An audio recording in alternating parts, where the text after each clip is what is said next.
Hi, this is Andrea Takagi with another lesson on law. So, now that we know that Australia is a constitutional democracy and we know our rights and freedoms to lobby and advocate to Parliament directly on legal matters that we're concerned about.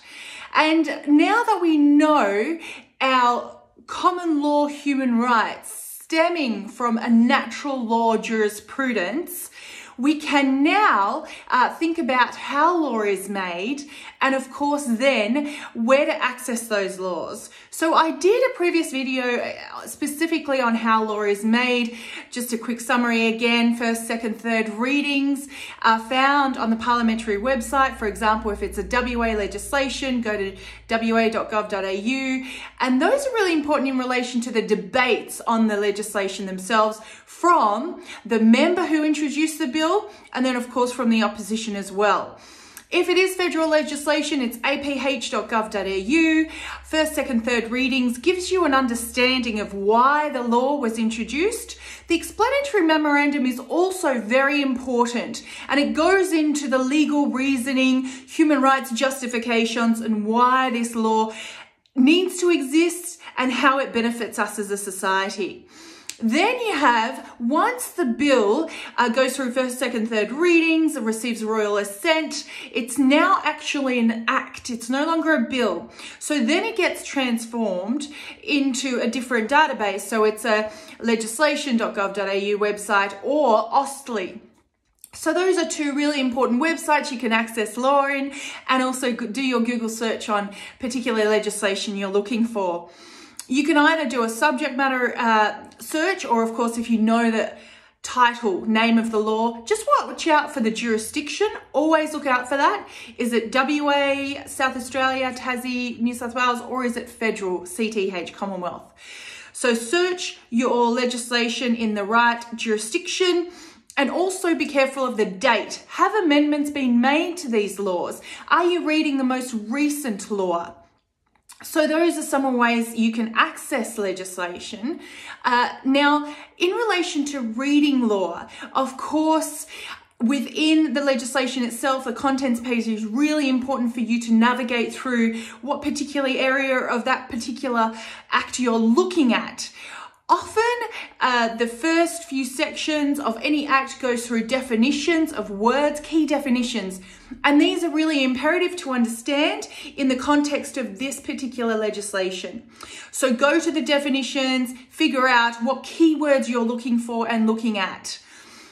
Legislation often has provisions in relation to well, for example, with notes, explanatory notes, there are particular legislation that refers to the act that you're reading. So there are often cross-referencing that's referred to. Within each section, yes, you can read one section in and of themselves and it should be understood.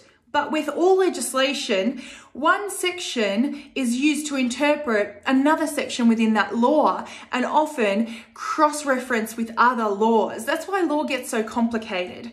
For example, if we're looking at the Privacy Act, we know we have freedoms and rights under the Privacy Act. But then there are measures that exist particularly at the moment that supersede that Privacy Act and those freedoms of rights we have there. So that's when law gets really complicated, not only to read, but also to navigate. So we need to understand, therefore, how to read legislation in the context of other laws. And this takes a bit of digging. Now, in Australia, we are a common law system. And within this common law system, it means that international law and international human rights covenants and precedent is not necessarily directly and immediately applicable to our laws, such as in other jurisdictions.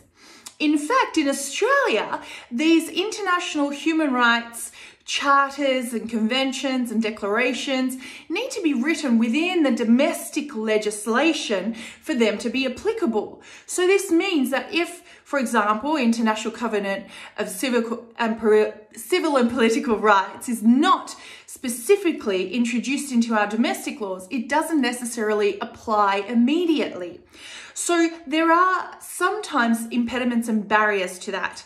Now, we can overcome this by what we call a soft law approach in international human rights law. And soft law includes references to these charters and declarations in, for example, case law, judgments, or in specific matters that are heard, and then the international law is considered as a point of reference. So alongside reading legislation, case law, and judgments in cases that have come before several jurisdictional courts to interpret that particular law is very important. So now you know you have these rights not only to access these laws, you have a mechanism to be able to read them and the context within which to find them. And of course, interpretation is always subject to the facts that you're looking at within your case. So there's a quick overview. I'll talk to you more about how we can read legislation a little bit later. Thanks.